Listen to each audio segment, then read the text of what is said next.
तर hello public, आज आपण जात होतो मळगावला. आपण काही माल वगैरे घेऊन जात होतो बरं का. आपण जात होतो आपल्या जोडीदार सोबत, कारण की त्याचं थोडं काही काम होतं तिथं. मग काय आलो आपण चंदनपुरी पास केल्यानंतर आलो आपण येसगावला. मग काय येसगावला आल्यानंतर या गडीला भत्ता घ्यायचा होता, पण मग त्याच्या पाकिटमधून बी पैसे निघत नव्हते. मग काय गाईस भत्ता उत्ता घेऊन निघालो आपण मळगावकडे. मध्ये कोणतं तरी गाव लागलं गाईस मला, पण मग त्याचं नाव काय मला माहिती नाही. मग काय पुढं आलो आपण.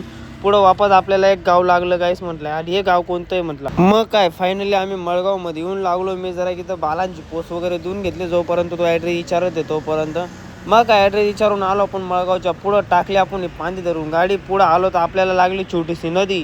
पण मग त्याच्या पुढं आलो तर मग हे दोघी साईडचे रस्ते बंद होते. म्हटलं आता जा. मग काय गायची इथं तर काही गाडी वगैरे काही जाणार नाही होती. म्हटलं चला बा आता या गाडीने आपल्याला पायच कुमसाडलं. म्हटलं आता आलेलोच येतं, याचं काम करून घ्यावं, याचं काय काम आहे म्हटलं. मग काय इथं आलो तर माहीत पडलं याला पैसे घ्यायचे होते. मग काय याचे पैसे वगैरे घेऊन चल म्हटलं आता चला भाऊ, तुम्ही लय कुमसाडून घेतलं मला. मग काय निघालो आपण घराकडे. भेटतो तुम्हाला मी नेक्स्ट ब्लॉकला.